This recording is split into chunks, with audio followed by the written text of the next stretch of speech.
vamos a retomar la siguiente conferencia del seminario.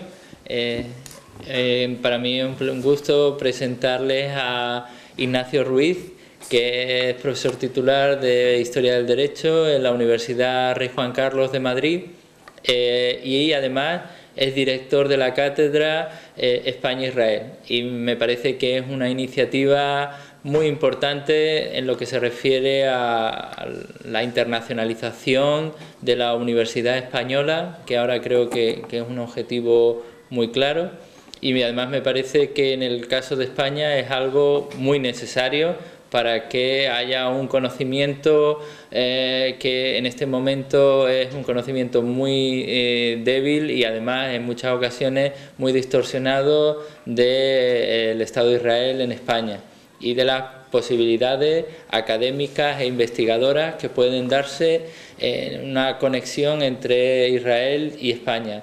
Al fin y al cabo somos dos estados mediterráneos que tienen una cultura en común, con sus momentos brillantes y con sus momentos menos brillantes.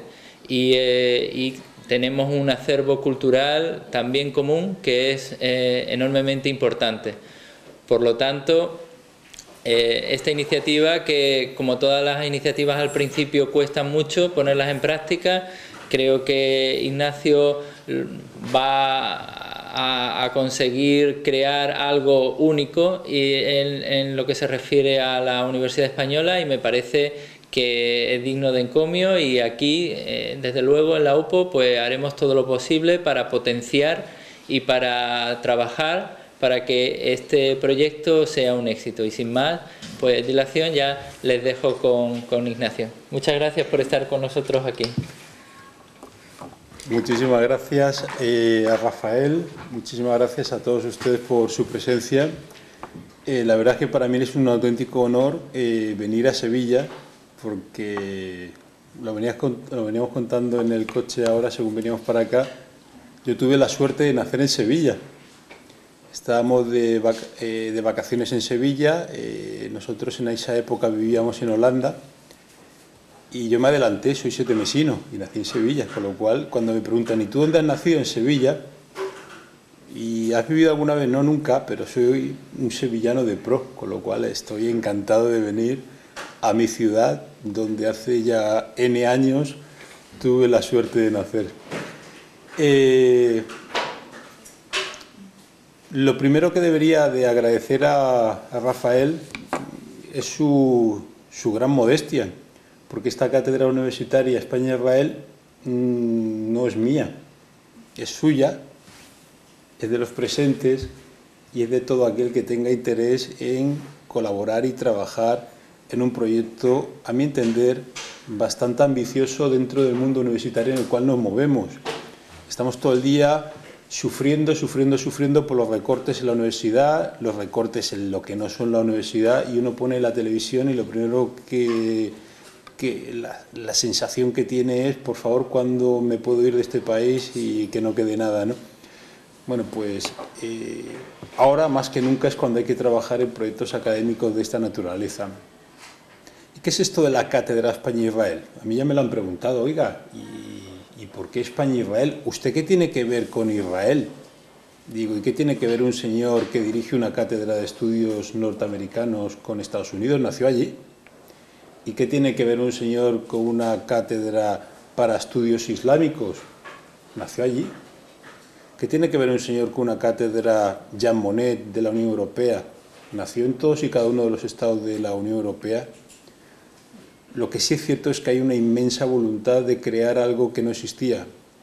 Y en España hay cátedras de lo más variopinto, pero no había una cátedra España-Israel.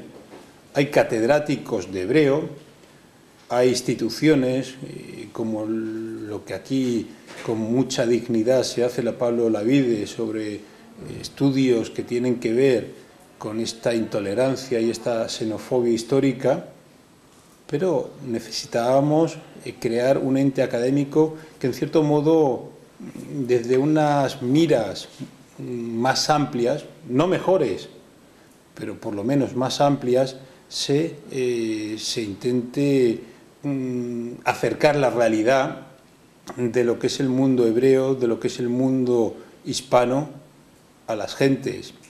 Si ustedes se meten en internet, en cualquier buscador, en Google, pongan país de mierda, ¿sí? Pónganlo.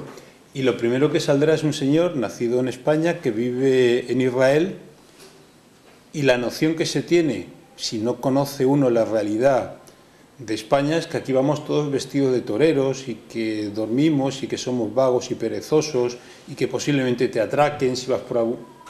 ¿A que esa no es la realidad de España?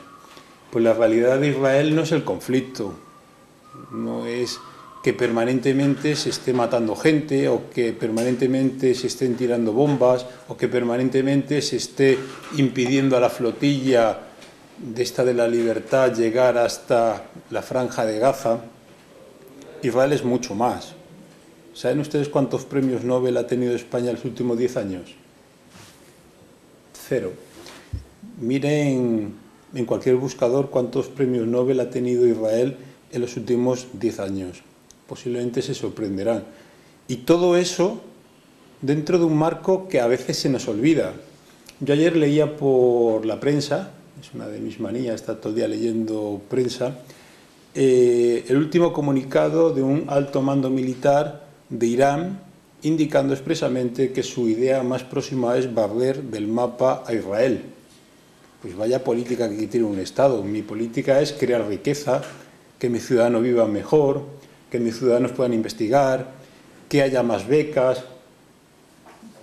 No, mi máxima política es borrar del mapa a Israel. Israel, la gran pregunta que se le hace a Israel es, oiga, ¿y cuándo van a bombardear Irán? ¿Y por qué no se pregunta, oiga, ¿y qué será de Occidente cuando Irán tenga la bomba atómica?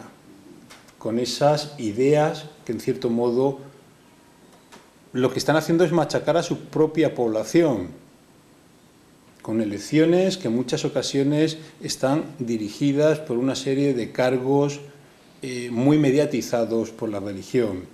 Entonces, Israel no es la realidad que tradicionalmente nos están exponiendo. Quizás porque no vende, pero eso es la realidad. Israel es un país mediterráneo. Israel es un país amigo de sus amigos. Israel legalizó las relaciones homosexuales cuando aquí todo eso era una entelequia. Cuando en España había un señor dictador llamado Francisco Franco, en Israel gobernaba el Partido Laborista. Y cuando hablamos de libertad de prensa, la libertad de prensa en Israel es profundamente abierta.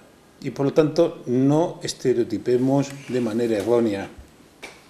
Ya le digo a ustedes, métanse en un buscador, país de mierda, y se encontrarán con los estereotipos que realmente no tienen nada que ver con la realidad.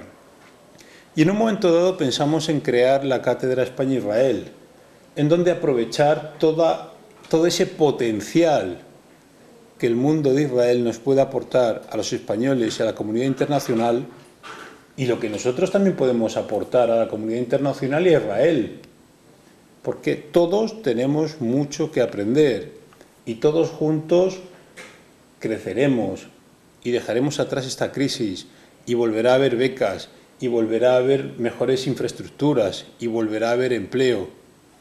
Pero todos tenemos que participar, todos tenemos que contribuir y créanme que desde este mundo se pueden hacer muchas cosas.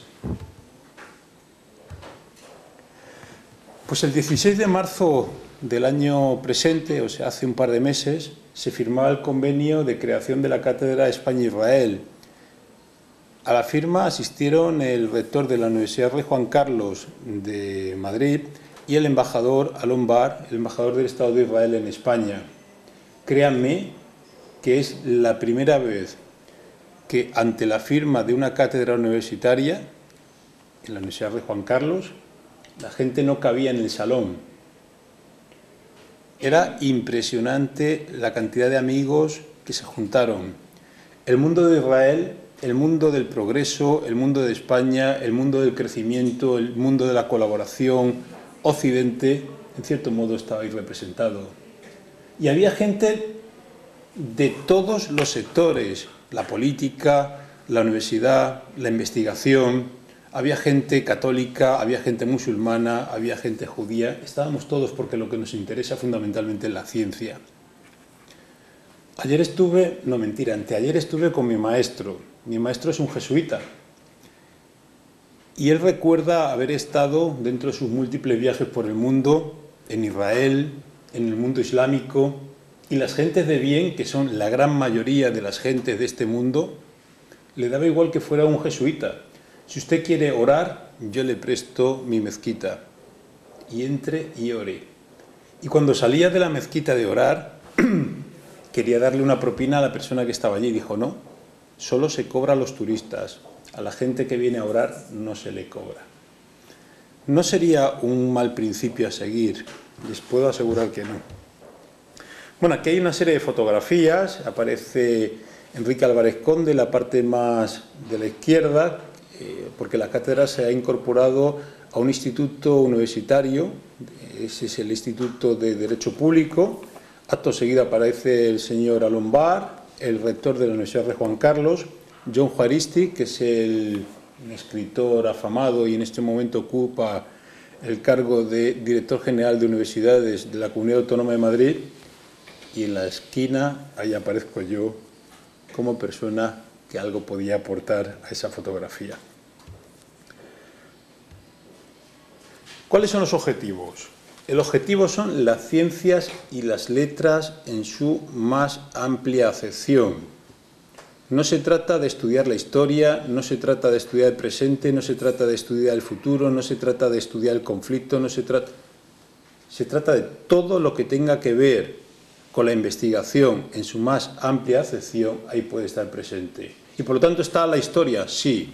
¿Y está el presente? Sí. ¿Y está el futuro? Sí. ¿Y están las ingenierías? Sí. ¿Y está la medicina? Sí. Y está todo lo que tenga que ver con el mundo, España e Israel, tiene su cabida dentro de la Cátedra Universitaria España-Israel. Y por lo tanto, lo que yo comentaba antes, no se trata de hacer algo concreto y ahí acaba. No, se trata de la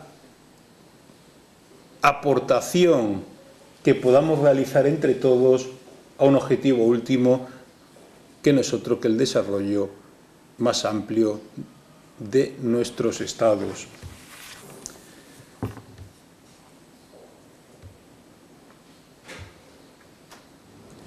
¿Y cómo se ha articulado esta cátedra España-Israel?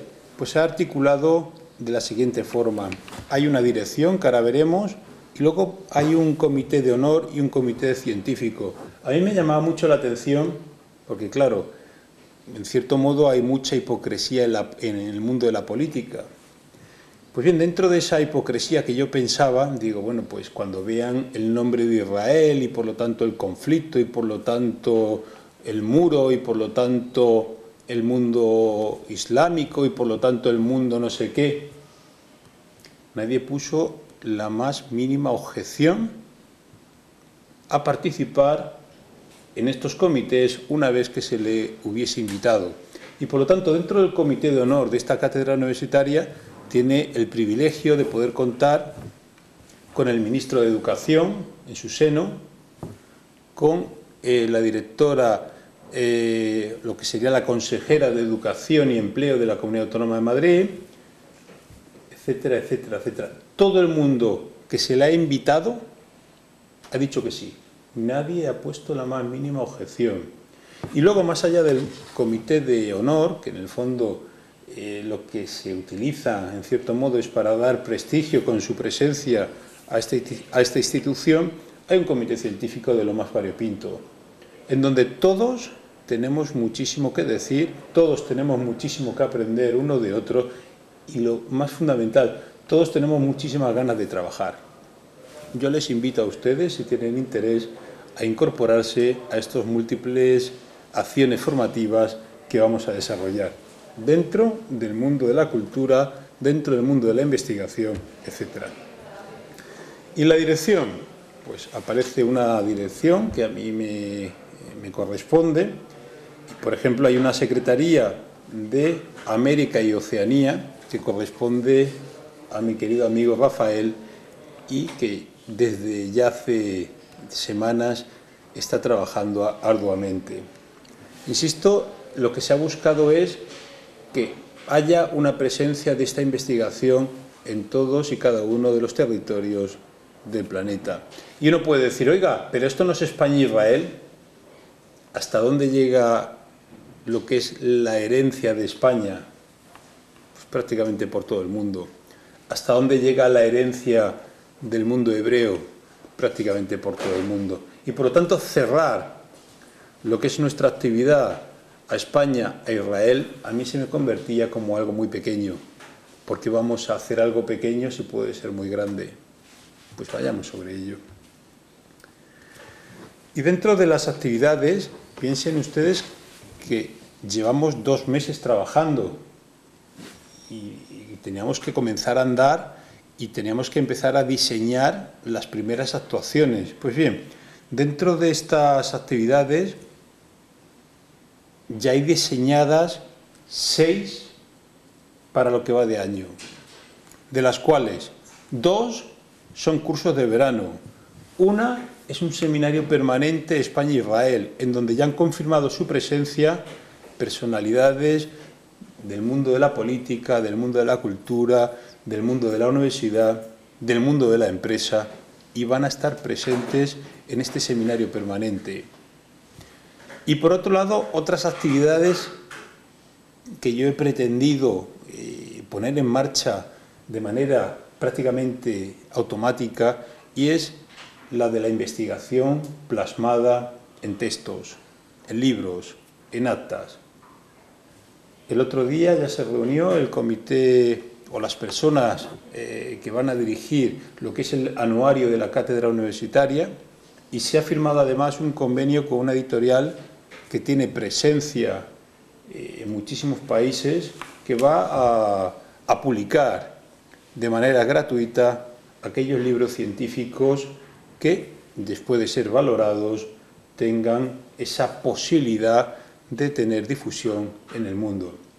Por lo tanto, cualquiera de ustedes que haya preparado un trabajo que pase el cauce ordinario de lo que es un comité de redacción, un consejo de redacción, podrá publicar sus artículos, sus trabajos de investigación en el anuario, o bien a través de una monografía de manera totalmente gratuita, porque a eso se compromete esta editorial. Y por lo tanto eso es un logro bastante importante. En un mundo en el cual para publicar un libro lo primero que nos preguntan es, oiga, ¿y usted cuánto dinero pone? A que nos digan, oiga, se lo publicamos de manera gratuita, es todo un éxito, a mi entender, bastante extraño de conseguir. Pero bueno, no saben ustedes lo pesado que puedo llegar a ser. Eso sí es verdad, me lo reconoce Rafael. Dice, tú es que eres una persona muy dura para este tipo de trabajos. Ay, por Dios.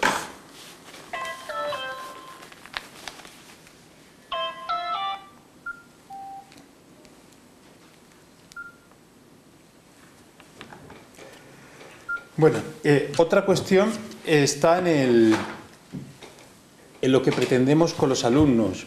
Nos interesa en breve abrir un panorama de becas de investigación en Israel. Ya hay contactos con algunas universidades hebreas. El día 27 viene el señor Manuel Trachtenberg, que es el responsable de las universidades de Israel. Es curioso porque tenemos una afinidad geográfica muy interesante. Yo soy un enamorado de Córdoba, aparte de la española, de la Argentina. Él nació en Córdoba, Argentina, y por lo tanto dentro de esa reunión que vamos a tener es la puesta en marcha de esta posibilidad de compartir profesores y alumnos españoles en Israel, en universidades hebreas, y viceversa. Es una idea que ya le he planteado a través del señor Alon Bar, y bueno, él tiene interés en reunirse conmigo. Haremos una sesión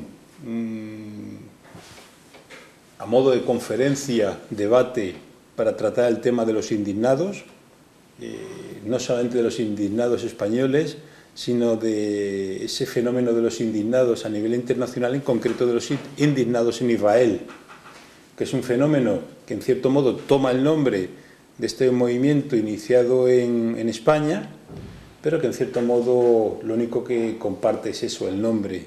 El tema de los indignados en Israel difiere bastante.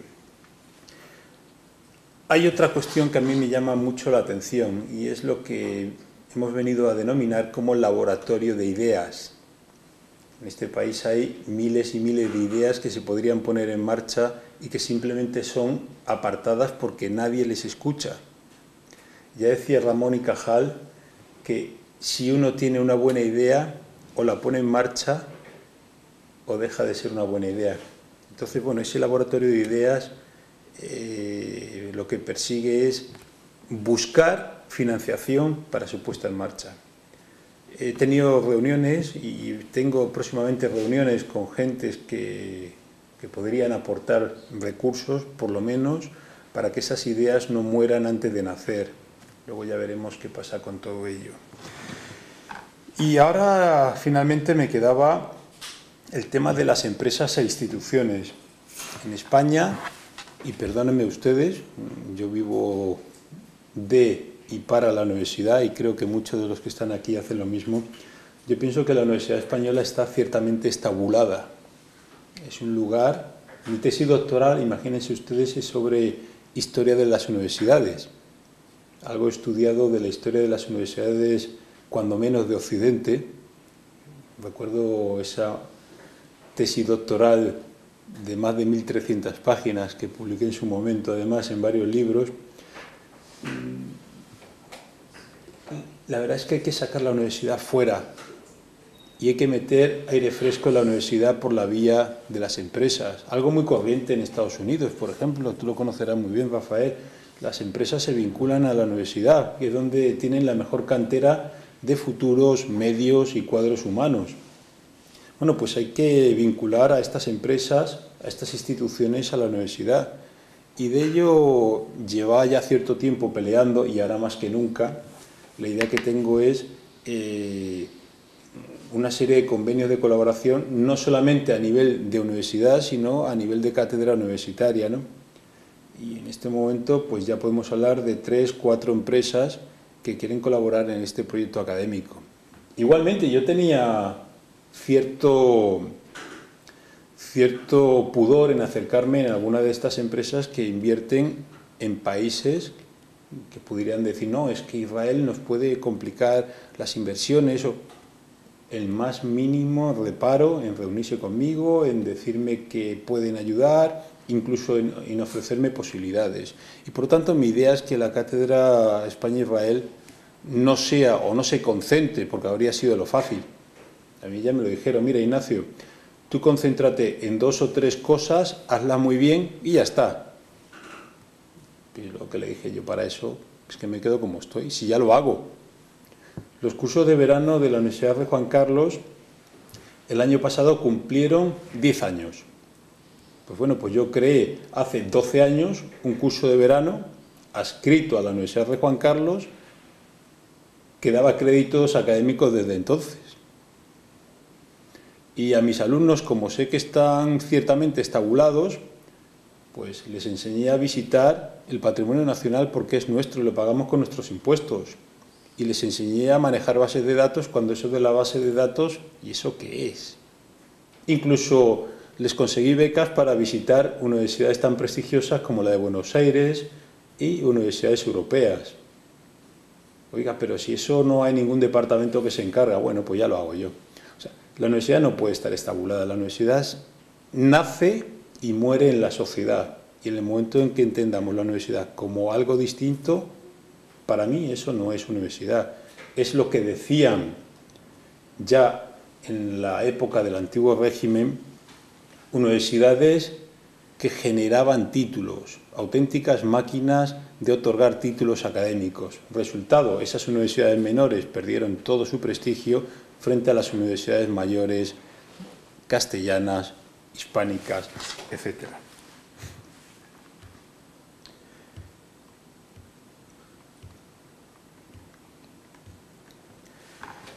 Y por lo tanto se están firmando convenios con universidades, con instituciones públicas, con instituciones privadas, con fundaciones, y se seguirán firmando. Hay una página web que yo les invito a visitar, que está cambiando constantemente. Si la visitan hoy, mañana será distinta y pasado será distinta, porque se van incorporando cada día estas nuevas inquietudes, estas nuevas aportaciones, estos convenios de colaboración, estas ideas de crear proyectos de investigación, etcétera, etcétera. Es cátedra-hispana-israel.co, y además hay un perfil en Facebook. Ustedes le dan al buscador Cátedra España-Israel y ahí les aparecerá todas y cada una de las actividades que ponemos en marcha y que esperamos seguir poniendo en marcha.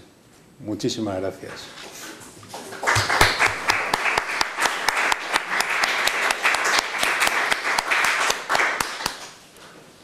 Bueno, pues muchas gracias por la... ahora. Muchas gracias por la presentación.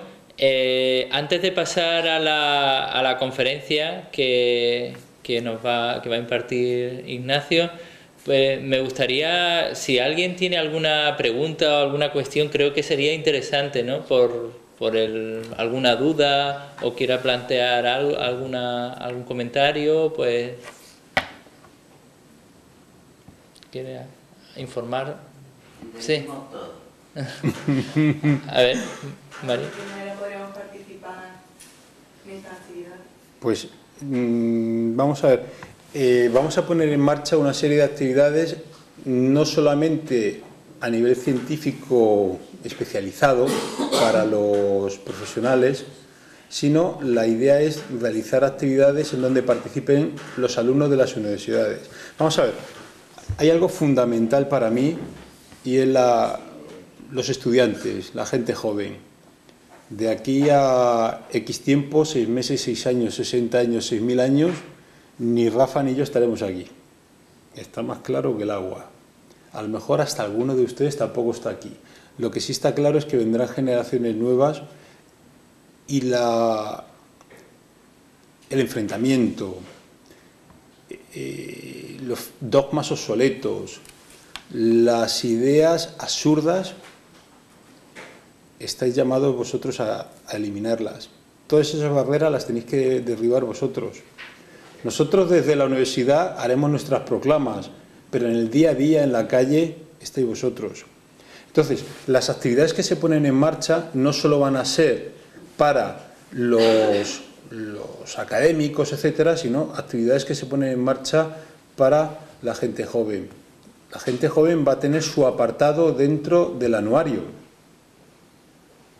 Mi actividad, mis ideas, mis opciones, mis opiniones van a ser publicadas en el anuario. En el número 1, que saldrá seguramente para final de año, ya hay comprometidas personas muy relevantes que van a mandar su artículo. Porque ya saben ustedes mi capacidad de convencimiento, a veces por pesar, dice que sí, que te mando un artículo, de verdad que sí. Pero yo he reservado una parte para la gente joven. Porque vosotros tenéis que cambiar el mundo. Porque, insisto, dentro de 6 meses, 6 años, 60 años yo no estaré. Vosotros sí. Y vosotros tenéis que cambiar el mundo. Y es fundamental que se os escuche. Que digáis qué sentís, cómo lo haríais. Insisto, y luego habrá otras actividades en Madrid, en Sevilla, en varios sitios, en donde vosotros tenéis que estar presentes porque se os tiene que escuchar. Entonces, esa es una muy buena manera. O simplemente dentro de esta página web que se ha abierto hay un libro de visitas. Yo quiero colaborar de esta forma y lo dejáis ahí escrito. Porque eso se lee todos los días y se responde a todo el mundo. Porque además dejas tu correo electrónico y te responden: muchas gracias por tu aportación. O me encanta lo que dices, vamos a ponerlo en marcha. Claro que sí. Sí. Gracias por la presentación. Yo Juan Fernández, soy catedrático de latín de esta casa y he hecho en falta en su presentación y en lo que me ha dicho lo que es la tradición judía en España, y la historia española y la cultura española, que creo que es fundamental, más que irnos a lo actual, a partir de lo pasado. mis alumnos, uno de ellos ha sido alumno mío, y cada año cuando empiezo mi curso de cultura clásica le pregunto a los alumnos, ¿cuáles son las dos grandes bases de la cultura española? Hombre, la grecolatina sale inmediatamente porque es clase de cultura clásica, pero la segunda ya,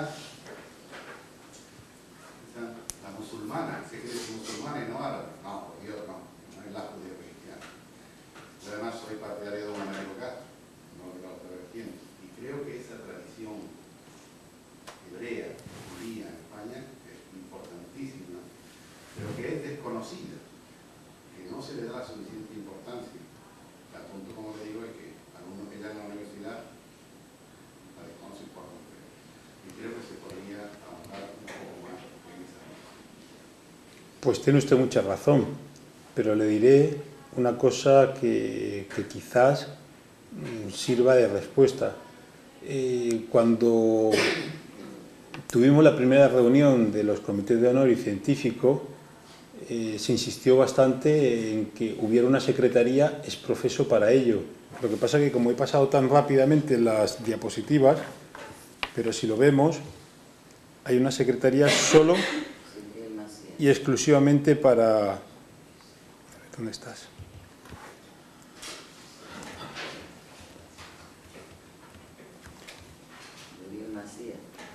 Tenemos... A ver, quitamos esto...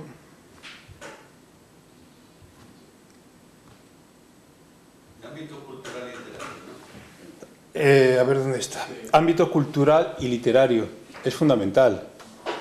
Porque quitando, es algo de lo que iba a hablar ahora, quitando un pequeño grupo de estos cristianos que resistieron más allá de la invasión musulmana, que podría decirse que en cierto modo son los cristianos originarios, ¿quién no lleva en España? ¿Quién no lleva en España sangre judía o musulmana? Yo creo que nadie. Yo creo que nadie. Todo el mundo debería saber, y si no lo sabe se lo digo yo, que antes de la llegada de los romanos en España ya había judíos. Así que cuando se expulsa a los judíos de tierras de Castilla y de Aragón, en ese famoso edicto del 30 de marzo de 1492, lo que se estaba haciendo es expulsar a españoles tan españoles como el que más. A mí me da muchísima rabia porque cuando se habla de la expulsión de los judíos o de los moriscos a partir del año 1608, es como si se estuviera hablando, pues, se echaron a las ratas o a los marcianos o a los animalitos de mi casa. Se está echando en primer lugar a personas y en segundo lugar se está expulsando a gentes tan españoles como el que más, que llevaba incluso muchísimo más tiempo aquí que lo que es la propia tradición romana. Hoy en día sale uno a la calle y tiene tradición romana por todos los sitios, desde la propia lengua hasta la propia religión, hasta monumentos, hasta calzadas. No sé si han oído ustedes hablar de la Vía de la Plata. Y lo primero que nos dicen, no, es que la Vía de la Plata era la ruta en donde venía la plata americana. No, es la evolución de un término relativo a la calzada romana. Nuestro amigo lo sabrá. La ruta de la plata, traducida al castellano, sería el camino del camino. Y si ustedes han oído hablar de las minas de Almadén, esa ya es una evolución del término musulmán, es la mina de la mina, Almadén, la mina. Pues claro, hay términos romanísticos por todos los lados. Pues bien, antes de que llegaran los romanos ya estaban en España los judíos. Entonces cuando a mí me hablan de la pureza de la raza, pues ¿qué raza? Pues si eran tan españoles como nosotros, como el que más, si ya estaban aquí antes de que llegaran los romanos. Entonces, quitando esas pequeñas herencias de los pueblos del norte, estos que resisten a la invasión del 711, pues ya no queda nada. El término que usted me plantea me parece profundamente acertado, pero yo creo que con esta secretaría es una profesora de hebreo de la Universidad Complutense y que además está muy fuertemente respaldada por todo el grupo. Insisto, esto no es una cosa mía, esto no es una cosa de Rafael, esto es una cosa de todo el mundo. porque es una cosa de justicia. Pero también es cierto que no podemos estar mirando eternamente para atrás. Podemos mirar al presente, podemos mirar al futuro. E Israel tiene mucho que enseñarnos, y nosotros mucho a ellos. Pues oiga, vamos a enseñarnos mutuamente, pero si aquí lo que se beneficia es la academia en particular y a la sociedad en general, pues vamos a por ello. Pero sí, es muy acertado lo que usted ha dicho. Bueno, pues si no hay ninguna cuestión más, ninguna pregunta, ya pasamos a la conferencia que va a impartir Ignacio en torno a los estatutos de limpieza de sangre. Y bueno, pues tiene la palabra. Sí, porque ya no hace falta nueva presentación. De todas formas, yo las presentaciones lo que suelo hacer es dejarlas por si alguien tiene interés, pero en todo caso creo que como mi correo está por ahí bien pintado, el que quiera pedir yo se la mando, no tengo ningún problema. Incluso por aquello del copyright, etcétera, etcétera, donde pone Ignacio Ruiz, ustedes lo tachan y ponen su nombre y tienen toda mi autorización para hacerlo en sus presentaciones, etcétera, etcétera.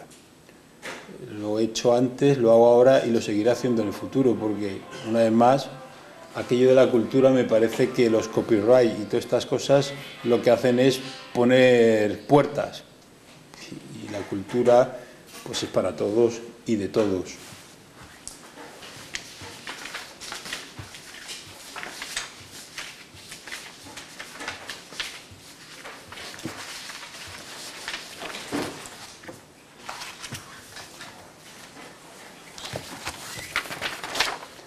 Bueno, esto de los estatutos de limpieza de sangre, que es la primera cuestión que uno se puede hacer, ¿qué es?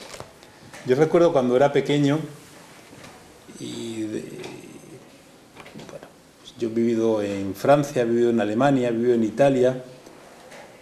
Pues, cuando íbamos a cualquier solicitud, documento o arreglar papeles, que es como se dice aquí en Sevilla, a cualquier institución, venía mi madre totalmente enojada. Me han pedido hasta la fe del bautismo. Yo no hacía mucho caso a lo que era aquello, pero en el fondo es una reminiscencia de lo que es la probanza de limpieza de sangre. Me han pedido hasta la fe del bautismo. Bueno, pues la fe del bautismo era que le pedía muchos papeles. Bueno, pues históricamente la fe del bautismo no deja de ser otra cosa que la probanza de limpieza de sangre.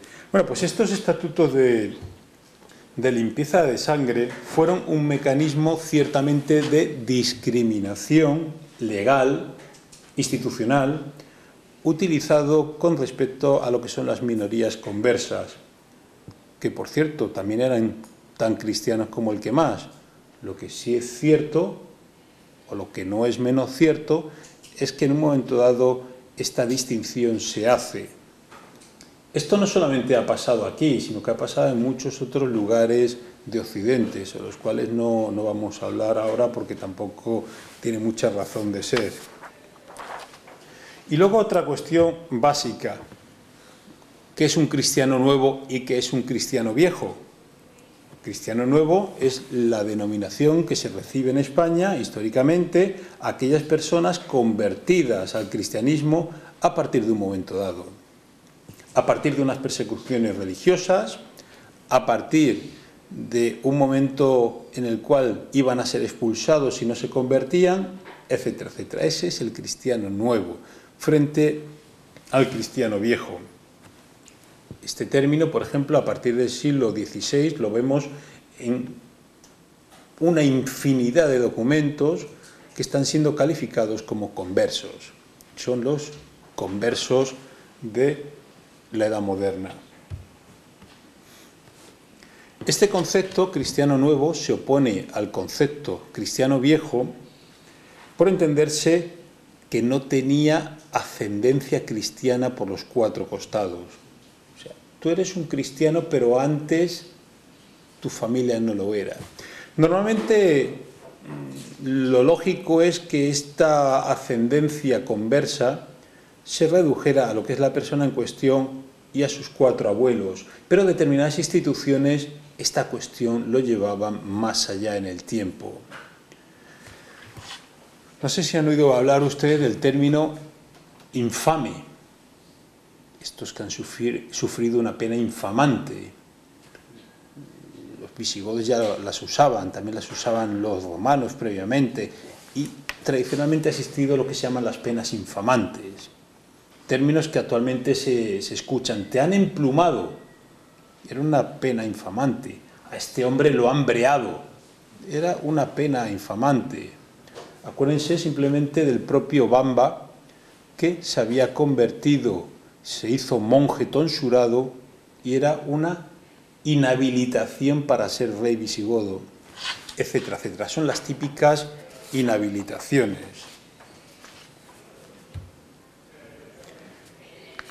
Se habla también de pureza de sangre o sangre sin mezcla a estos llamados cristianos viejos, y por tanto es la distinción entre el cristiano viejo y el cristiano nuevo, entre aquellos que pueden ocupar a partir de un momento dado cualquier cargo en la administración, fundamentalmente aquellos relativos con ser fedatarios públicos, de aquellos que van a ser impedidos como consecuencia de su origen. Se habla de conflictos. Hay un vídeo en internet que me hace muchísima gracia. A mí me invitaron a dar una conferencia a lo que es unas jornadas musulmanes en Segovia, y me pidieron que hablara de las ciudades de las tres culturas. Ahora es un término que se ha puesto de moda. Córdoba, ciudad de las tres culturas. Sevilla, ciudad de las tres culturas. Toledo, ciudad de las tres culturas. Zaragoza, ciudad de las tres culturas. Mi pueblo, Tarazona, ciudad de las tres culturas. Eso es mentira. 2 culturas, 3 religiones. La distinción entre un judío que vivía en Sevilla de un musulmán, en esa Sevilla musulmana, era 0. La distinción de un judío que vivía en Valladolid, un Valladolid cristiano, era 0. Lo que sí es cierto es que había determinados hábitos, determinadas costumbres, incluso determinados ritos, o incluso determinadas normas así admitidas por la religión dominante, que hacía que esa distinción existiera. Pero estamos elevando el rango de cultura al rango de cultura lo que es la religión, y ustedes sabrán que la cultura es algo más que la religión. La cultura es la lengua, la cultura es una gastronomía, la cultura es la religión, la cultura son las relaciones sociales, la cultura es nuestra historia, la cultura es nuestro presente, incluso la cultura puede que sea hasta nuestro futuro. Pero estamos convirtiendo en cultura lo que simplemente es una religión. Bueno, pues aquí lo que se trata es de ver que hay una serie de elementos básicos propios de los cristianos viejos, y sobre ello van a hacer la gran distinción con respecto a esas minorías, fundamentalmente con esas minorías conversas. Y el elemento fundamental no deja de ser el bautismo.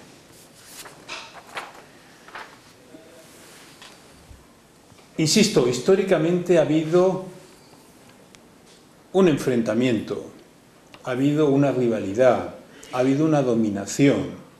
Cuando nos venden aquello de la ciudad de las tres culturas, en donde pacíficamente convivían personas que profesaban las distintas religiones del libro, eso es, en las más de las ocasiones, una entelequia. Eso no es real. Otra cosa es que queramos ver la historia conforme a nuestra mente del siglo XXI. Las magníficas relaciones, porque había un rey, Abderramán III, ustedes habrán estudiado sobre él. Bueno, pues Abderramán III, cuando estaba enfadado, gritaba a la gente en castellano. Sí, ¿por qué? Porque su madre era castellana. Bueno, era del norte de la península, para más señas, y encima era pelirrojo. Claro, uno dice, Abderramán III el gran, sí, era pelirrojo, porque su madre era asturiana, para más señas. Claro, pero esas son cuestiones excepcionales. Lo lógico es el enfrentamiento, y la España medieval es una España de sangre y espada, y las famosas racias son realidad permanente.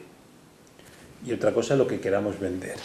Bien, ¿Cuándo surge esto de los estatutos de limpieza de sangre, más allá de ese enfrentamiento, más allá de esas persecuciones, más allá de esas treguas, más allá de esas paces? ¿Cuándo surge el primer estatuto de limpieza de sangre? Pues bien, el primer estatuto de limpieza de sangre lo tenemos antes del nacimiento de la Inquisición española. Muchos dicen que la Inquisición ha sido el elemento de persecución. No. El primer estatuto de limpieza de sangre lo encontramos en Toledo en el año 1449.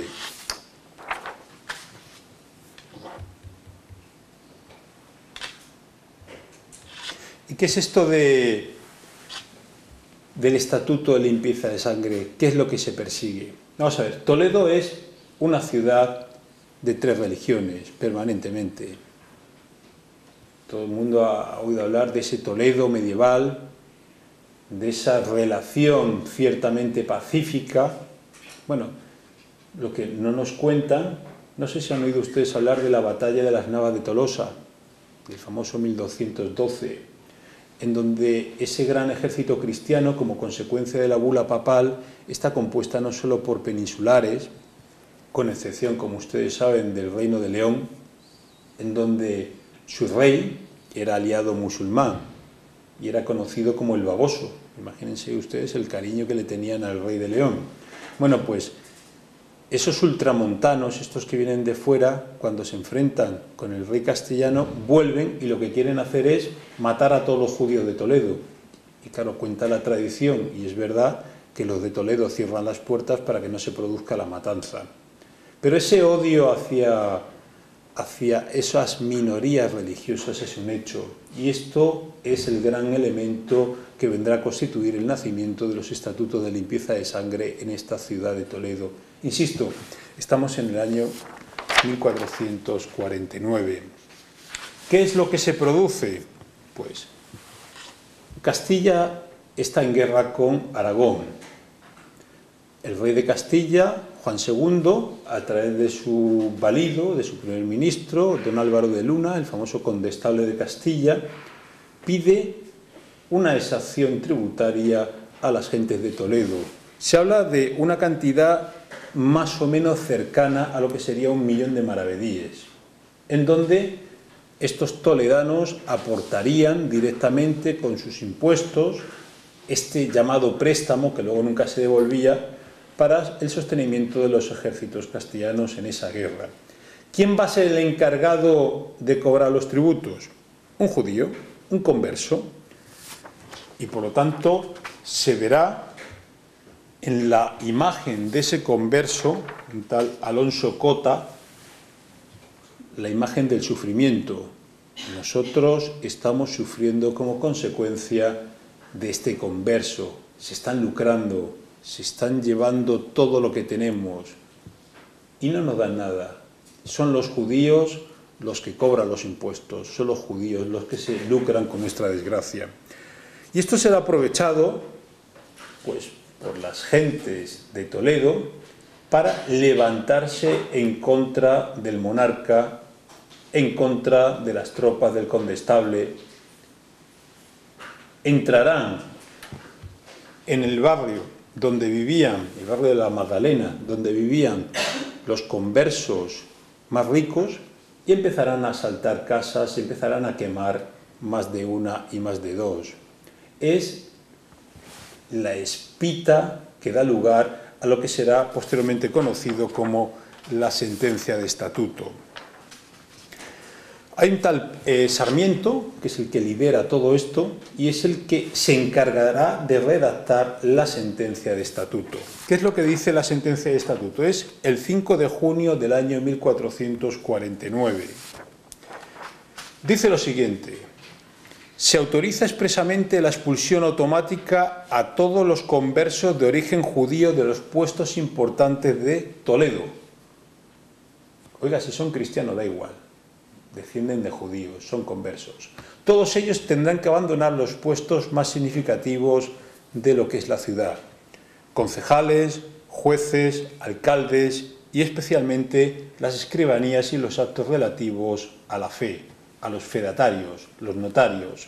Por lo tanto, todos esos cargos quedan vetados para los judíos a partir de ese momento. ¿Y cuáles son los argumentos? Porque claro, uno se tiene que basar en algo para justificar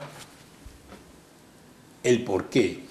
Pues los elementos básicos que van a usar son los mismos que tradicionalmente se han usado contra los judíos por parte de los cristianos y de alguna otra religión. Los mismos son los que se emplean ahora, que los conversos decían que los cristianos adoraban a un hombre de su propia raza, a quien se había ahorcado, que los jueves santos, en lugar de ayunar, estos conversos comían cordero, que eran enemigos de Toledo porque ayudaban al rey en una guerra inútil contra otros cristianos, que los judíos vendieron Toledo a los musulmanes cuando el ataque de los moros del año 711, etcétera, etcétera, etcétera. Son los mismos argumentos que tradicionalmente se ha usado contra los judíos a lo largo y ancho de la historia. La idea del teocidio y otras anexas a esta irrealidad tan profunda. Pero había más todavía.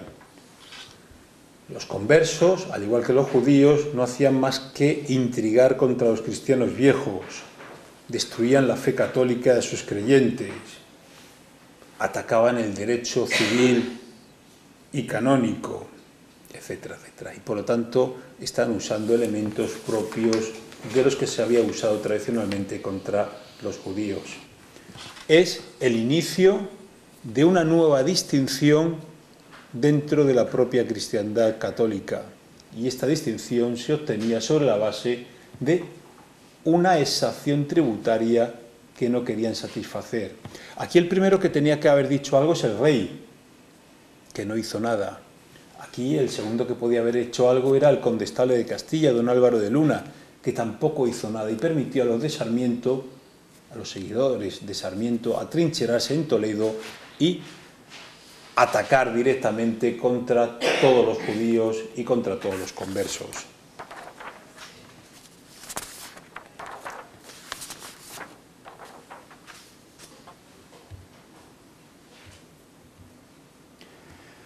En base a esta idea surge la sentencia de estatuto, como les había dicho, pero pronto surgirán detractores y gentes que estaban a favor de la misma. Va a haber una corriente bastante importante entre los que critican abiertamente a los seguidores de esta sentencia de estatuto. En el fondo, era cristianos contra cristianos, y no quedaba nada más que esperar a que el Papa zanjara el asunto, o bien el propio monarca zanjara el asunto. Por lo tanto, había una especie de vacío. Nadie decía qué es lo que estaba pasando, cómo se podría arreglar. Sin embargo, la sentencia de estatuto se puso en marcha en este momento. Y fíjense, un año más tarde aparece Alonso de Cartagena, hijo de Pablo de Santa María y su sucesor en el obispado de Burgos. Hace una defensa pública de los conversos en una obra titulada Defensorium Unitatis Christianae, que aparece en 1450, justamente un año después de esta sentencia de estatuto. Acusa Santa María a los amotinados de herejes y reclama la intervención del Papa para resolver las cuestiones relativas y planteadas en esta sentencia de estatuto. ¿Quiénes son los Santamarías? Pues Alonso de Santa María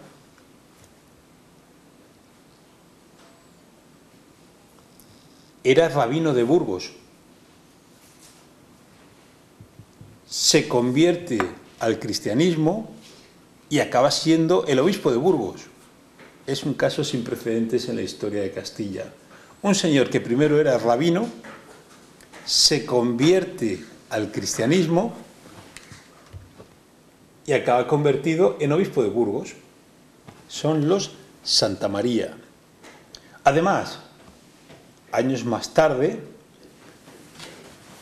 Felipe II le otorgará un placet mucho más superior, si cabe, a esta familia de los Santa María. todos ellos tienen la condición de noble y por lo tanto no podrán ser objeto de estatuto de limpieza de sangre alguno. Es un caso, insisto, profundamente curioso en esta historia castellana. Y finalmente aparece el Papa.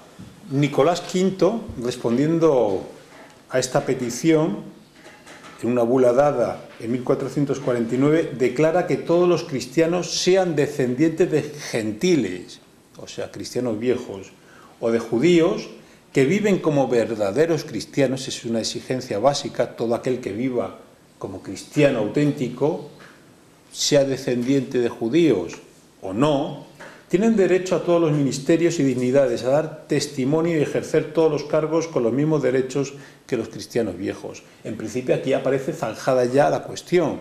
Ha intervenido la máxima autoridad eclesiástica y dice que todos aquellos que están convertidos y que actúan como tales no pueden ser apartados por ningún motivo que tenga que ver con su origen. Todos son simplemente cristianos. Quedó entonces esta bula de Nicolás V como elemento disuasorio para el establecimiento de nuevos estatutos de limpieza de sangre, de nuevas sentencias relativas a esta cuestión de la pureza o no pureza de la sangre. Sin embargo, no sirvió de nada. La espita había saltado por los aires y pronto empezarían a proliferar los estatutos de limpieza de sangre por todos los sitios. La idea era apartar de la sociedad a todos aquellos descendientes de judíos o musulmanes. En este caso concreto todavía estamos hablando de judíos. La idea es apartarlo de cualquier tipo de cargo que tuviera que ver con la representación, que tuviera que ver con la fedatario público, que tuviera que ver con la magistratura, etcétera, etcétera. Hay una nota que a mí me llamó mucho la atención cuando la leía. Fíjense ustedes lo que decía Torrejoncillos, que para ser enemigo de cristianos no es necesario ser padre y madre judíos, uno solo basta. No importa que no lo sea el padre, basta la madre, y ésta aún no entera, basta la mitad, ni aún tanto, basta un cuarto, y aún octavo. Y la Inquisición Santa ha descubierto en nuestros tiempos que hasta distantes 21 grados se ha conocido judaizar. Estaba elevando hasta el infinito prácticamente. Era una locura, porque todos, sin excepción, llevamos algún elemento de unión con lo que es la herencia judía, y más todavía en aquella época. Y por lo tanto es la locura. Estamos hablando de 21 grados, 21 generaciones, prácticamente llevarlo hasta el infinito, sobre todo por vía materna. Y pronto aparecen las instituciones religiosas incorporando a sus constituciones lo que son la idea de la limpieza de sangre. ¿Qué son las constituciones? Pues para que nos entendamos, los estatutos de funcionamiento. Las constituciones de la Universidad de Alcalá son los estatutos de la Universidad de Alcalá. Las constituciones de la Catedral de Sevilla son los estatutos de la Catedral de Sevilla, etcétera, etcétera. Bueno, pues pronto las instituciones religiosas, en un momento dado, van a empezar a incorporar en su seno esta idea del estatuto de limpieza de sangre, lo que es la probanza del linaje. No vamos a estar hablando hasta el infinito, porque si no solo me escucharían a mí, pero vamos, yendo rápido le diré que ya en el siglo XV estamos hablando como la Orden de los Jerónimos empieza a trabajar con esta idea, la idea de extirpar los males que nacían de las relaciones sociales entre cristianos infieles y herejes. Y por lo tanto, el término infiel y hereje viene a designar para el futuro y de manera respectiva tanto a los judíos como a los cristianos nuevos de tendencias judías. Y en base a ello, por ejemplo, Alonso de Oropesa escribe una obra, el Lumen ad Revelationem Gentium E Gloriam Plebis Tua Israel, obra dedicada a defender explícitamente la unidad de la Iglesia. Se sigue divagando sobre la idea de los conversos, la idea de aquellos que descienden de los judíos, la idea de que si la conversión ha sido buena, si la conversión ha sido mala, etcétera, etcétera. No vamos a seguir con ello, vámonos más adelante en el tiempo y nos vamos a finales del siglo XV. Hay un decreto de expulsión, el del 30 de marzo de 1494, y la expulsión de los judíos de tierras de Castilla y Aragón. Es un error cuando se dice que los judíos son expulsados de España en 1492, eso es mentira. Los judíos son expulsados de Aragón y Castilla, porque como ustedes sabrán, en 1512 se incorpora Navarra a la monarquía hispánica. Pues bien, muchos judíos, por ejemplo la judería de Tarazona, muchos judíos de la judería de Tarazona cruzan apenas unos kilómetros y se van a vivir a Tudela. Tudela era Navarra, era otro reino distinto. Allí serán expulsados a partir de 1512, cuando se incorpora Navarra a la monarquía hispánica. Y por lo tanto, este decreto de expulsión ataca frontalmente a los judíos que vivían en tierra de Castilla y Aragón. Muchos de ellos se convertirán para no tener que salir de tierra de España, otros desgraciadamente sufrirán de primera mano esta idea del decreto de expulsión. Estos que se han convertido,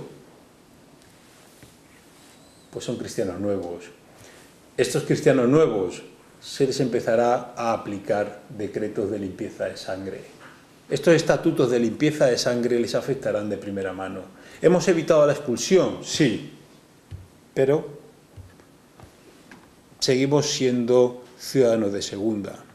Esto ha sido lógico a lo largo de toda la historia. Cuando se invade la península ibérica en el año 711, muchos cristianos quedan en tierras musulmanas. ¿Y qué van a hacer para no ser ciudadanos de segunda o de tercera? Porque claro, ahora se habla de todos iguales. Esto es un éxito, una victoria del mundo más contemporáneo.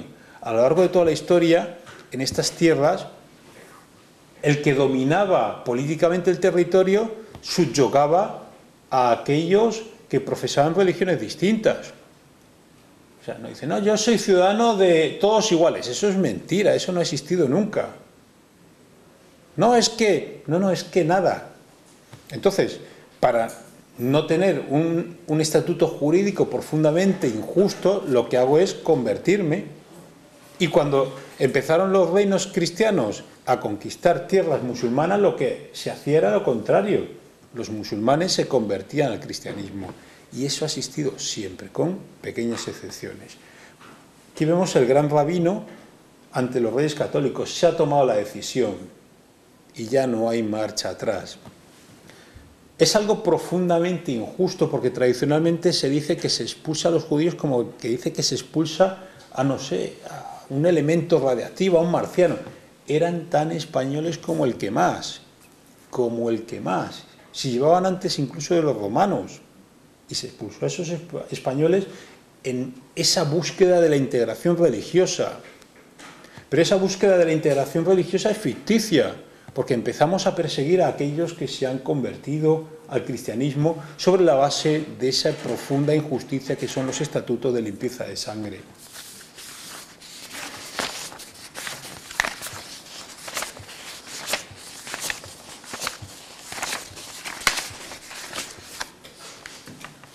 Y poco tiempo después se expulsará también a los moriscos de tierra de España. Hay un caso muy curioso. Un diputado por Granada pidió en la anterior legislatura, en el Congreso, la concesión de la ciudadanía española a todos aquellos descendientes de los moriscos expulsados. Bueno, yo le mandé una carta al señor Bono pidiéndole que a mí me concedieran la ciudadanía argelina, por cuanto una familia mía, yo lo tengo constatado documentalmente, sufrió el hostigamiento de la berbería. No me contestó. Claro, tampoco se dio mucho más bombo y platillo a aquella petición que se hizo con respecto a los moriscos expulsados de España.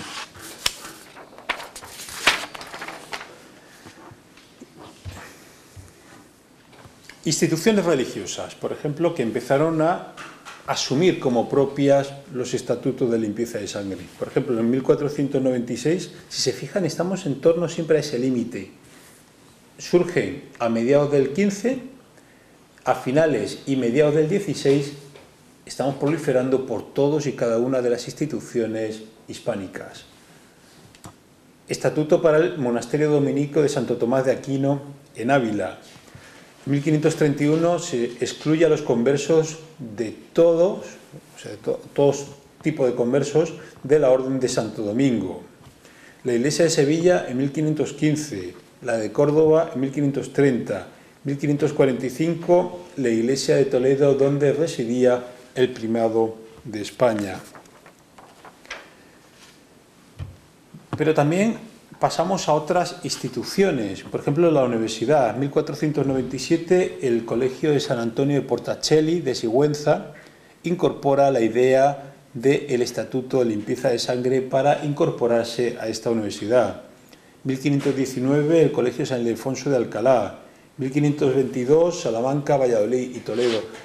Prácticamente se hace un cerco profundo contra todos aquellos descendientes, aunque fueran cristianos, de estas otras religiones del libro, judíos y musulmanes. Incluso se van incorporando nuevas imposibilidades, nuevos impedimentos. Haber sido reo de la Inquisición, descender de un reo de la Inquisición, uno que haya sido quemado, ejercer determinadas profesiones infames. Vamos apartando a todas estas gentes de lo que son las instituciones. Ustedes no piensen que esto luego se iría haciendo más light, como diríamos actualmente, que se iría endulzando. No, no. Es que esto sigue en vigor hasta el siglo XIX, prácticamente hasta anteayer. O sea, lo que es la persecución por el origen se va ampliando por los siglos de los siglos. Algunos, acuérdense antes cuando lo veíamos con Torrejoncillos, habla de 21 generación. ¿Dónde está el límite? En época de Felipe II se intenta establecer en torno a los 100, 150 años. Pero en otros lugares, con esa autonomía que tienen algunas instituciones, fundamentalmente eclesiásticas, la idea era llevarlo hasta el infinito. Otra institución muy interesante es el Colegio de Abogados de Madrid. El Colegio de Abogados de Madrid en 1684 prohíbe a personas procedentes de estas iniciativas conversas incorporarse a esa institución. Imagínense, no se podría estudiar en primer lugar, y caso de haber conseguido estudiar, no podrías incorporarte a la institución posteriormente, y por lo tanto tus estudios no valían absolutamente para nada. ¿Ves? Católicos continúan con aquello. En principio renegaron de introducir los estatutos de limpieza de sangre, pero luego se convertirían en fervientes seguidores de la introducción de los estatutos de limpieza. Y así continuaría por toda la monarquía hispánica. Saben ustedes sobradamente que Castilla no dejaba de ser otra cosa que una proyección de... O sea, América no dejaba de ser otra cosa que una proyección de Castilla al otro lado del Atlántico. Pues bien, en América los estatutos de limpieza de sangre se introducen prácticamente desde el principio y están en vigor hasta el siglo XIX.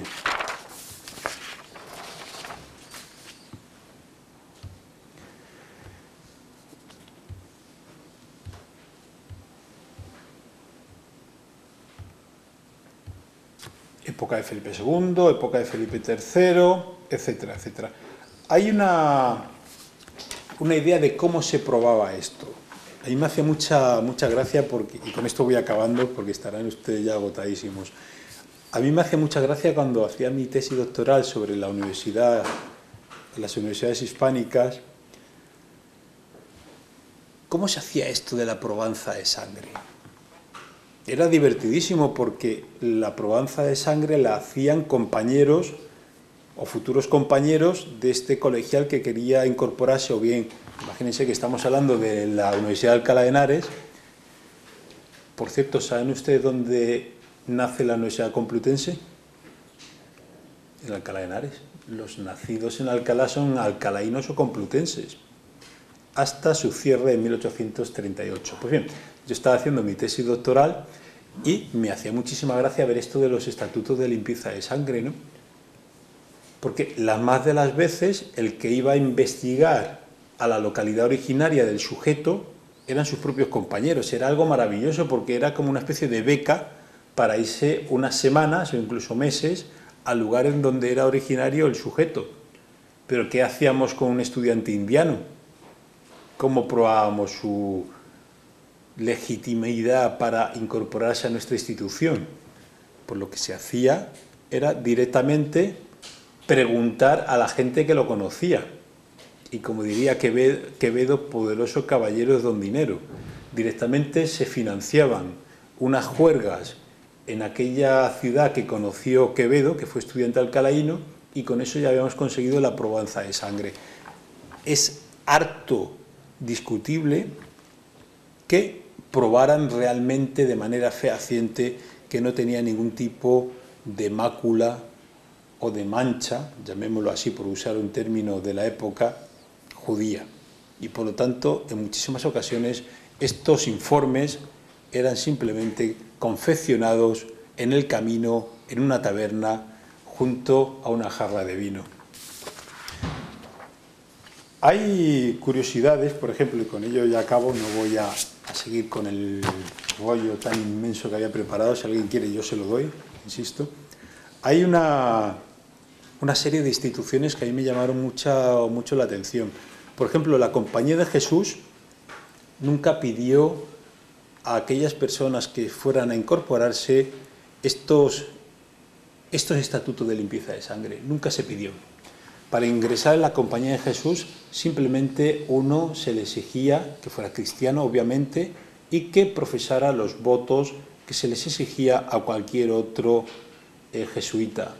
Y por lo tanto, no se hizo nunca una introducción de esta idea de los estatutos de sangre, que como no podía ser de otra forma, permitió a que muchos de estos conversos realmente se incorporaran al mundo de la Iglesia, al mundo de las instituciones, al mundo de la universidad, a través de la Compañía de Jesús. Por ejemplo, la Compañía de Jesús tenía una posibilidad de otorgar grados en cualquier lugar en donde estuviera asentada. Por ejemplo, uno podía estudiar teología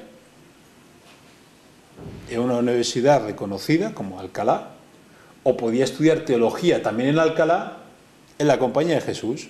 Y por lo tanto, el converso que no podía probar su linaje, no podía probar su limpieza de sangre, y por lo tanto no podía estudiar en Alcalá, en la misma Alcalá que estaba asentada la Compañía de Jesús, estudiaba esa teología. Y una vez adquirido mis grados en teología, y desde dentro de la Compañía de Jesús, me podía incorporar a las instituciones. Era una especie de fraude de ley, a mi entender, de lo más lícito. En fin, rememorando, y con ello acabo, surge en 1449, permanecen hasta el siglo XIX, surgen como consecuencia de una disputa contra el poder legítimo por cuestiones de naturaleza económica, y se convierten en una especie de exclusión permanente hacia todos aquellos pertenecientes a esos linajes conversos. Y luego una cuestión que a mí me preguntaban el otro día. Oiga, ¿y por qué la Constitución de 1812, ahora que estamos celebrando su aniversario, se proclama abiertamente católica, por aquello de que la religión católica será la única permitida dentro del Estado español? Si es que no había nada más que católicos. Los judíos habían sido expulsados, los moriscos habían sido expulsados, los que quedaban eran los católicos, sean buenos o malos católicos, solo quedaban católicos. Pero es que además el elemento católico era un elemento vertebrador de aquella España que había peleado contra Napoleón. Ahora la gente se divierte con actividades de lo más variopinto. En aquella época no había Real Madrid, no había Sevilla, no había Betis, no había nada. Lo único que había era una serie de limitación en cuanto al divertimento, una asistencia permanente a las iglesias. Desde los púlpitos se realizaron generalmente, con excepciones, generalmente se realizaron las arengas más elevadas contra los franceses. Y por lo tanto, es un premio, pero es una realidad de aquella España del 19. Muchísimas gracias.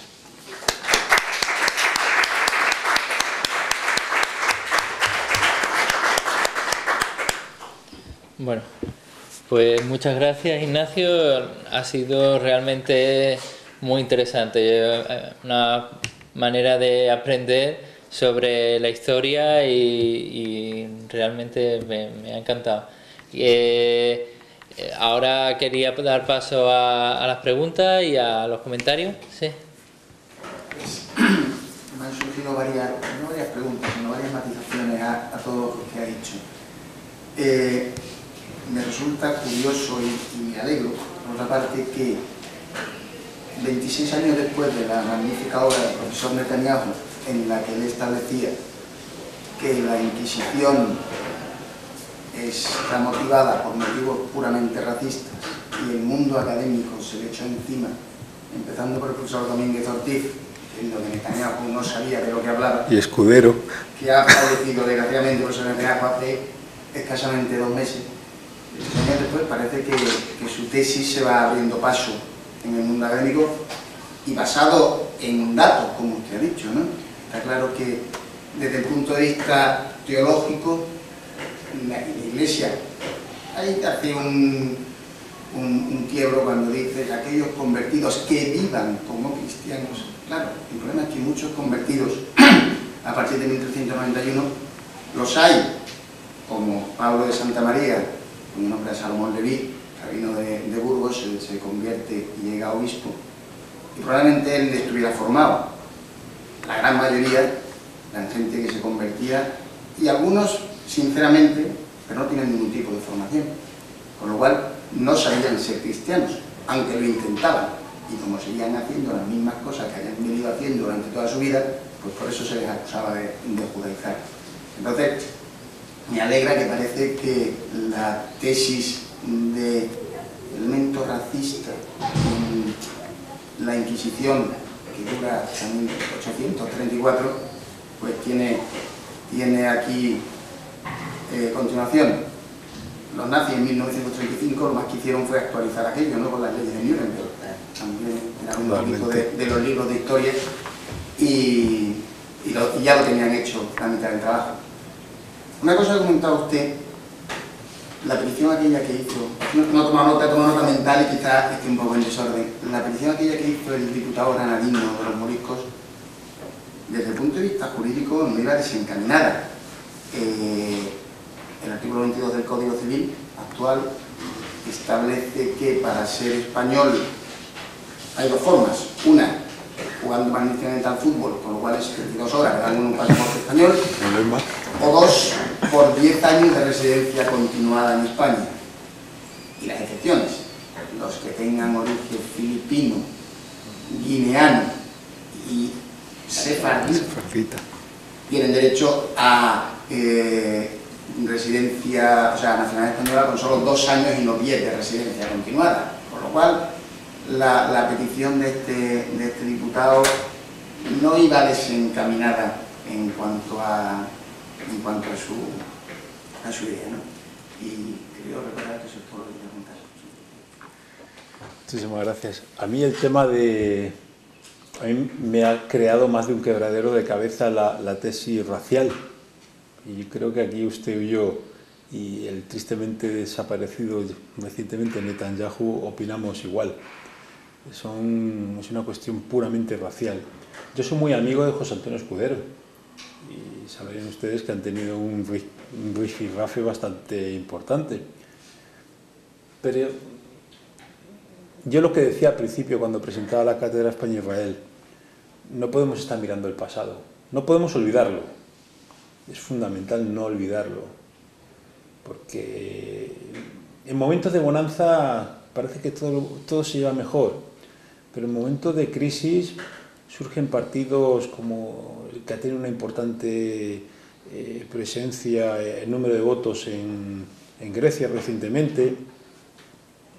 Francia, no olvidemos, la hija y sucesora de su papi, la señora Le Pen, y no hablemos de cuestiones como en Austria o cuestiones como en Holanda. Y a mí eso se me plantea como algo terrible, que la gente pierda la noción de la historia para poder mirar al presente. Pero no podemos mirar eternamente la historia, porque si no, no nos movemos, estamos siempre anclados en lo mismo, ¿no?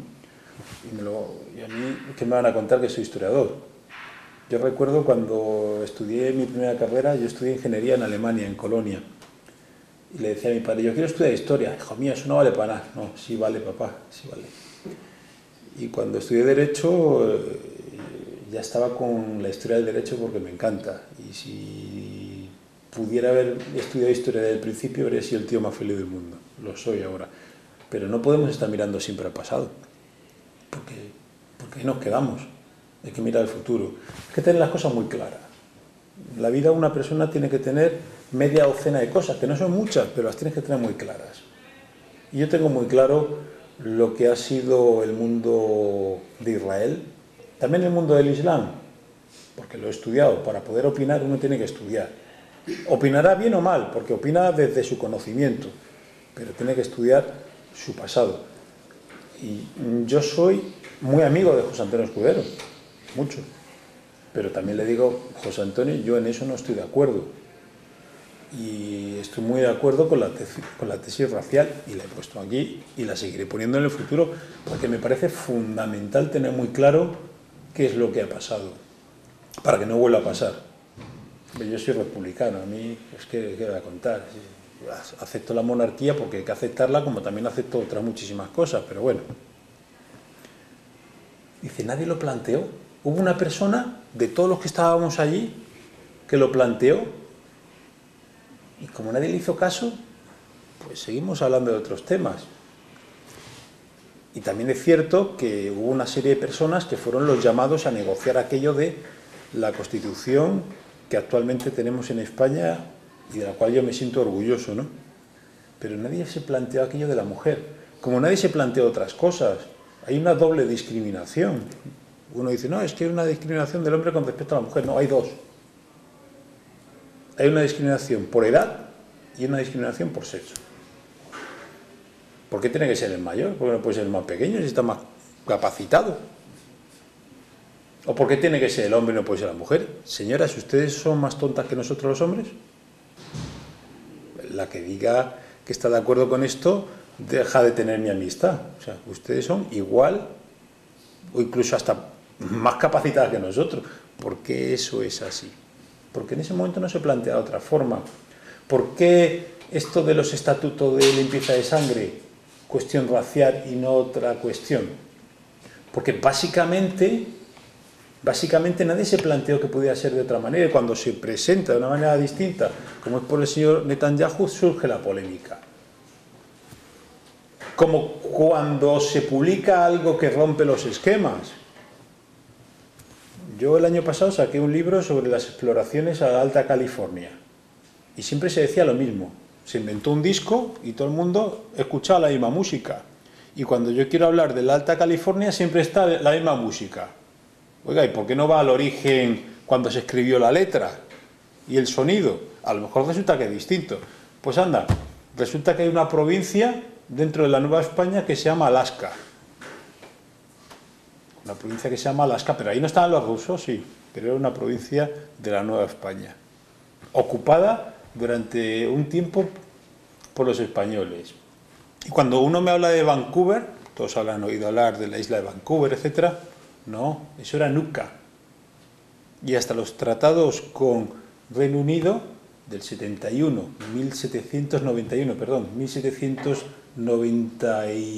y 1794 era un límite de la monarquía hispánica.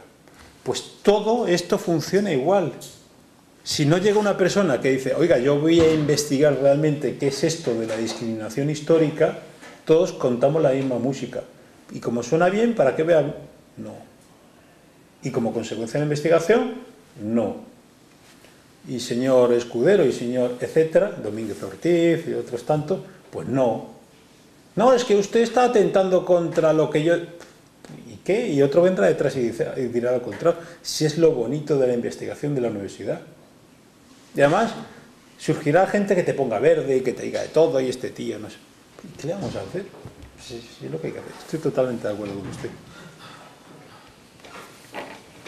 ¿Más preguntas o comentarios? Sí. Yo tengo una pregunta que hacerle. En primer lugar, le felicito por la intervención, que ha sido muy ilustrativa. Es una duda que tengo desde hace ya unos años. ¿Por qué en España surge el problema converso, no ya el problema judío, sino el problema converso, y solo en España? Porque es un fenómeno tan localizado de aquí. Es decir, porque en Europa judíos ya han sido expulsados incluso antes que aquí. El problema judío en Europa existió y siguió existiendo luego, pero no un problema converso como el de aquí. ¿Por qué motivo en España? Pues básicamente porque a nosotros nos tocó desarrollar ese asunto. Vamos a ver, yo antes lo comentaba también con Rafa. El hecho de expulsar a los judíos a mí me parece infame. O sea, no solamente una mancha negra, me parece infame. Y por lo tanto ya saben cuál es mi opinión. Pero ahora digo lo que pasaba en las mentes, a mi entender, de esas gentes del siglo XV, XVI, XVII. Aquí no hubo guerras religiosas, esas que asolaron Francia y Alemania. Y claro, uno dice, oiga, y los conversos sí, pero aquí nos libramos de las guerras religiosas, que fueron brutales. El problema converso en España es un tema intrínseco a lo que es la perspectiva católica de la monarquía hispánica. Y claro, es que la perspectiva de la monarquía hispánica no solamente era una monarquía española y se acabó, es que a veces perdemos la perspectiva, y lo digo con todo el cariño, A mí me encanta viajar, yo ya he dado 2 vueltas al mundo y doy clases en un montón de universidades porque me lo paso bien y encima te pagan el viaje, viajas gratis, un chollo. Estudien ustedes mucho y ya verán que esto tiene algo de bueno. Vamos a ver, yo cuando hablo con un mexicano, o hablo con un filipino, o hablo con un señor de los Países Bajos, o hablo con un señor italiano, oiga, no se miren el ombligo. Durante siglos, ustedes formaron parte de la monarquía hispánica, que no era una monarquía española, era algo más. Ahí cuando me dicen, no, la España de los Reyes Católicos, mentira. Porque España no existía en ese momento histórico. Y cuando yo voy a Argentina o a estos países que quiero tanto y me dicen, es que vinieron los españoles no pueden venir porque no existía España, vinieron los castellanos. No, pero mataron a los indios. Oiga, pues ustedes tienen el billete de 100 pesos a un señor que se cargó a todos los mapuches, cosa que no pudieron hacer los españoles. Fíjense qué contrariedad. Entonces, hay que ver todo esto de una perspectiva mucho más amplia. Y la monarquía hispánica, a lo largo de una serie de siglos, está presente en toda Europa y por lo tanto es un problema que más o menos tiene controlado en esos territorios europeos. Y el problema aquí de los conversos es porque es donde reside el corazón de la monarquía hispánica.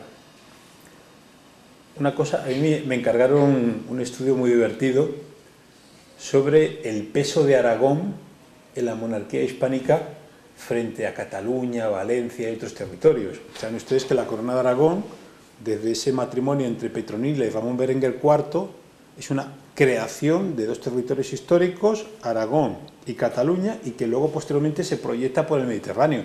Por ejemplo, Sicilia ha pertenecido más años a esta monarquía española, por llamarla así, que a la propia Italia. Italia es una creación del siglo XIX. Entonces, esta idea de incorporar una monarquía sobre una serie de territorios que la componen hace que tenga su especial significación determinados elementos territoriales. Si ustedes leen el Dictado Amplio, Felipe II, por la gracia de Dios, rey de Castilla. Oye, ¿por qué pone primero Castilla? Porque es donde está su base territorial. Oiga, ¿y es menos importante Cataluña? No, es igual de importante. O sea, los monarcas hispánicos mandaron a sus ejércitos sabiendo que posiblemente perdieran, y perdieron esas batallas, a pelear por 1 milímetro cuadrado. Dicho eso, dentro de la configuración mental de los monarcas hispánicos está el territorio. Y desde las comunidades, esa famosa guerra de las comunidades, recién llegado Carlos I, Castilla se convierte en el solar. Y el segundo territorio de la monarquía es León. Castilla y de León. El tercero es Aragón, nos hemos ido a otra corona. Dice, hombre, un aragonés, es que un aragonés no tiene nada que ver. Es otro país, para que nos entendamos. Hay dos elementos que unen a los súbditos del rey. El rey y la religión. El momento en el cual salta uno por los aires, desaparece la monarquía. Se viene abajo. Entonces, Cataluña, por ejemplo, está en el puesto 16. Y saben ustedes que dentro de la configuración mental de estos monarcas españoles hay títulos de posesión y títulos de pretensión. ¿Cuál es el rey de Jerusalén? El rey de España. Oiga, ¿y Jerusalén forma parte? Nunca. Pero desde un pacto que hace Fernando el Católico con el rey de Francia, y ahí aparece Germana de Foix por el medio, no os voy a contar el lío este que ya lo sabe mejor que yo, Fernando el Católico es el rey de Jerusalén y del Algarve, desde Alfonso X. Oiga, el Algarve, no sé si sabrán ustedes, que es portugués. Entonces, en el corazón de la monarquía, ¿qué está? Los territorios peninsulares. Estos territorios peninsulares. Y en ese corazón de la monarquía se incide con mucha más profusión. Es por decir, hay una monarquía central y una monarquía periférica. Y en esa monarquía central se incide. Pero es que la monarquía está en toda Europa, porque también está en el imperio. ¿Saben ustedes? Carlos no deja el imperio a su hermano, a su hijo Felipe, pero se lo deja a su hermano Fernando. Ahí están los Habsburgos controlando el imperio, ¿no? Sabrán perfectamente que el imperio era el gran aliado, y si no hubiera existido esos Habsburgos en el imperio, por ejemplo, los Países Bajos habrían caído antes en manos o bien de los holandeses, de los franceses o de los ingleses. Es el camino español. Saben ustedes que entran por el milanesado, entran en el imperio y por allí es el corazón de la monarquía, y por eso se incide con tanta profusión para que estas gentes, que ellos consideraban como atentatorios contra lo que es lo hispánico, entraran a dominar o entraran a ejercer cargos en esas instituciones. Y por simpatía, no por simpático, sino como diría un término muy militar, por simpatía explota una granada y por simpatía estallan todas las granadas. Pues por simpatía otras instituciones de menor relevancia acaban utilizando también esta estrategia como control de la institución. El gremio de los pedreros de Toledo, imagínense, de los picapedreros de Toledo, crea un estatuto de limpieza de sangre, prohibiendo incluso enseñar el oficio a los conversos. O sea, imagínense qué barbaridad. Pero claro, si entran los conversos me quedo yo fuera. Y no nos olvidemos nunca, porque a veces se nos olvida la perspectiva de lo que somos actualmente. Un país democrático, avanzado, con gentes muy preparada, una juventud magnífica Pero históricamente la religión forma parte de nuestro dogma. Todo está imbuido en la religión, está impregnado de religión. Ustedes habrán leído documentos históricos viejos. Y murió sin confesión, Dios mío, murió sin confesión. Algo, yo lo he visto como la gente perpleja. Yo me imagino el notario, y ha muerto sin confesión. Dios, qué barbaridad. Claro, cuando uno ve esa perspectiva, se imagina el resto de la sociedad profundamente teocrática. Todo pasa por Dios, profundamente manipulada. La excomunión, te ha apartado de la iglesia, Dios mío, me han excomulgado. Cualquiera de ustedes les excomulgan y a lo mejor le entra un ataque de risa. Me ha excomulgado Rouco Varela o me ha excomulgado el obispo de Sevilla. ¿Qué me está diciendo este hombre? Pero en aquella época es todo religión. El poder teocrático, la teoría del poder. que le voy a explicar a ustedes que no sepan de la teoría del poder. Dios hizo al hombre a su imagen y semejanza, pero como Adán y Eva, sobre todo Eva, que es la mala, pervierte al hombre y la manzana, fueron expulsados del paraíso, y por lo tanto las sociedades necesitan un príncipe, un principal, porque son profundamente imperfectas. Toma, aparece el rey y la teoría del poder. Eso lo explica alguien, algún constitucionalista actual, y le entra un ataque de risa. Pero es que en aquellas sociedades profundamente imbuidas en la religión, esto es fundamental. Y el tema de los moriscos es fundamental en el corazón de la monarquía, porque si cae la monarquía en su corazón, se cae toda. Y por eso se incide siempre en lo que es el corazón, en Castilla, en la península, en España. Creo que con eso... ¿Sí? Buenos días. En primer lugar, agradecerle su conferencia. Y en segundo lugar, me alegra mucho lo que acaba usted de comentar al final, porque yo sí he echado un falta un poco durante la conferencia la referencia durante el siglo XV y siglo XVI al Reino de Portugal, en relación a los conversos portugueses, ¿no? Y la verdad que, bueno, que esto que he comentado al final, pues la verdad que quita un poco la pregunta que yo quería realizar en cuanto a los conversos. Y también quería añadir un pequeño comentario sobre también el papel que tienen las inquisiciones ibéricas en este problema de conversos, realmente, porque también, añadiendo un poco un comentario a lo que comentaba el compañero, que la Inquisición castellana con esa Inquisición portuguesa desde el siglo XVI, siglo XVII, siglo XVIII y adelante, tiene una naturaleza un poco mixta, ¿no? Y eso no se da tampoco en otras entidades políticas europeas. Entonces también, no solamente los estatutos de licencia extranjera, sino el propio aparato, ¿no? Puede ser a tener en cuenta que hay un cambio respecto a la Inquisición en una época anterior. Sí. Solamente un pequeño... Hay un trabajo que a mí me llamó mucho la atención, no sé si lo han leído ustedes, pero vamos, publiqué hace 15 años, por ahí un montón, cuando era joven, sobre Helena o Heleno de Céspedes. Estamos hablando del año 1594, creo recordar. Helena de Céspedes es una mujer mulata, es manumitida, se casa con un albañil de Jaén, Cristóbal Lombardo, con el cual tiene un hijo.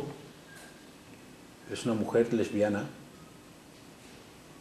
pues como algo tan normal como respirar o como no respirar. Yo soy hetero, pero si usted quiere ser homosexual, como si quiere ser bombero torero, yo le voy a respetar exactamente igual. Abandona a su marido, a este albañil, porque le golpeaba, y se va a Granada, comienza a vestir en hábito de hombre y participa incluso en la guerra de las Alpujarras. De allí se va a Huelva y aprende oficio de cirujano. Una mujer aprendiendo oficio de cirujano, ¿dónde vamos a llegar? Pero claro, como vestía de hombre y se hace pasar por hombre y se hace llamar Heleno, vuelve a la corte, conoce una mujer, María del Caño, con la cual acaba casándose. Imagínense ustedes, estamos hablando de finales del siglo XVI. Pues si han visto ustedes estas películas de dibujos animados, la princesa Chun-Li se viste de hombre y no sé qué, pues lo mismo, pero en el siglo XVI. Se casa con esta señora y de repente es reconocida por alguien. Oye, tú eres Helena. Pacto con el diablo. Pues claro, lo primero que uno tiene que pasar en esta época son las llamadas amonestaciones. Supongo que si alguno de ustedes se quiere casar, conforme a la mentalidad de aquella época, el matrimonio canónico, su fin fundamental es la procreación. Y si uno es estéril no se puede casar. Claro, para que en aquella época no se sabía. Claro, a esta mujer pues no tiene barba, es lampiño. O sea, no sé lo que es lampiño, ¿no? Y si le digo capón, lo entenderá mejor, ¿a que sí?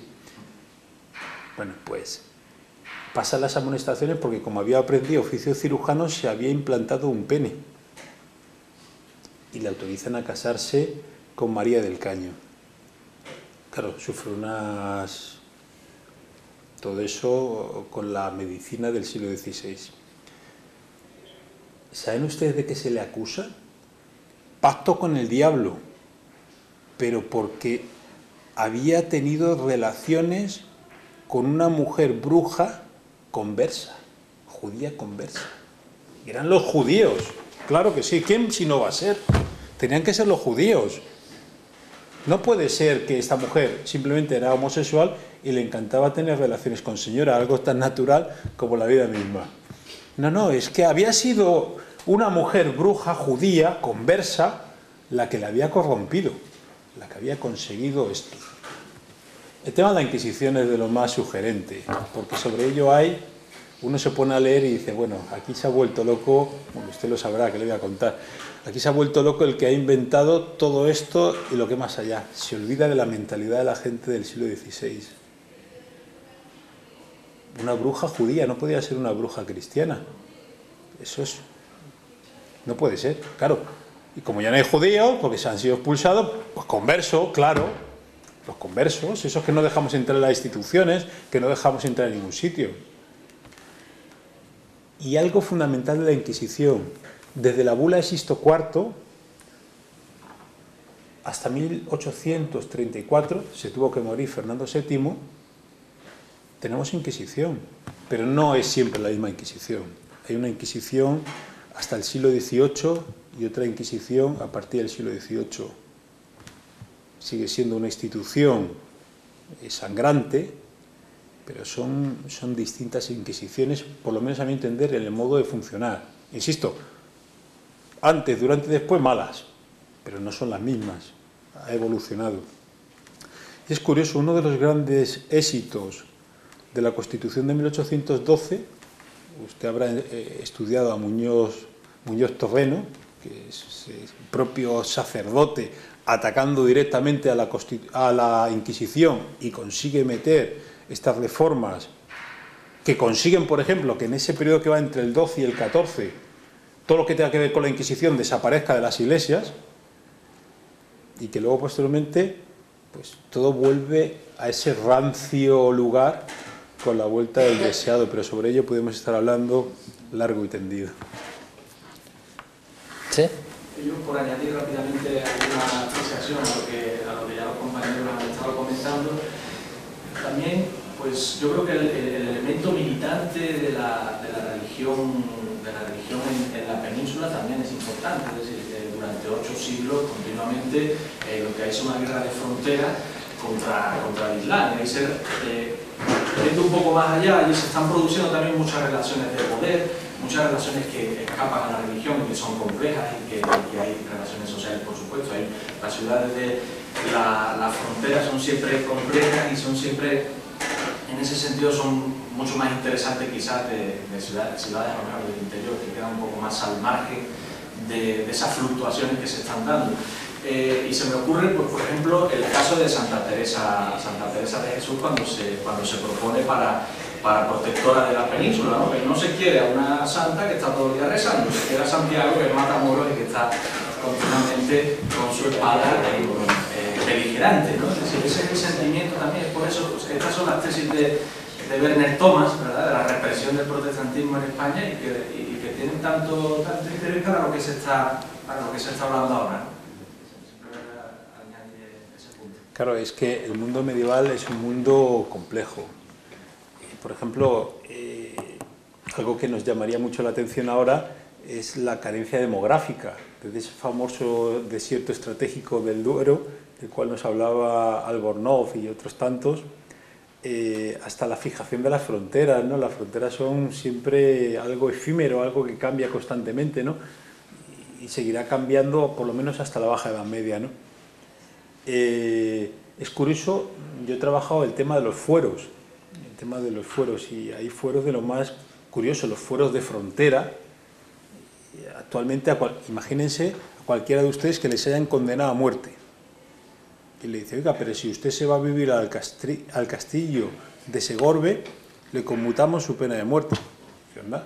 Eso tiene grandes ventajas, ¿no? Es que vivir en un sitio de frontera no es precisamente una bendición, pero bueno, frente a la pena de muerte, irme a vivir a un castillo de frontera es algo de lo más curioso. A mí hace unos años me invitaron en Soria a participar en lo que es el aniversario del Foro de Soria.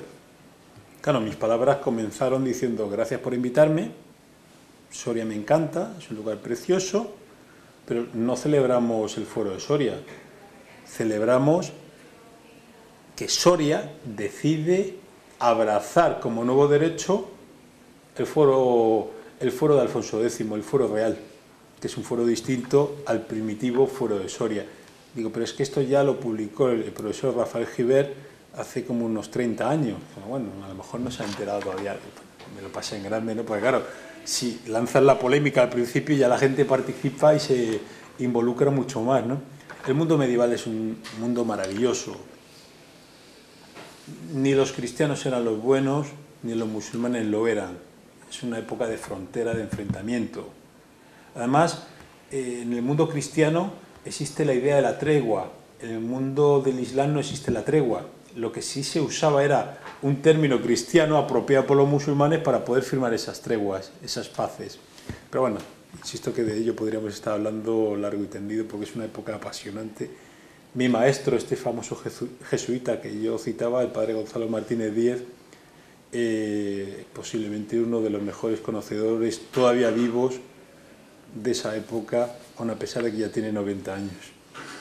Bueno, ¿alguna cuestión más? Bueno, pues después de haber viajado en el tiempo a una de las partes de la historia que más sufrimiento ha generado en la península ibérica, lo que es curioso, ¿no?, que hoy en día ves tweets y refleja en Twitter un pensamiento tan antisemita como en aquella época, y más en España, y llama mucho la atención.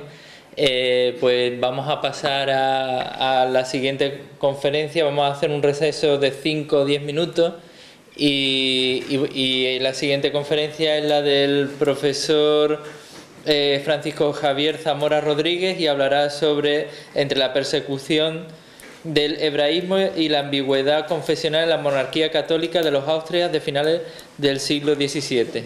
Muchas gracias.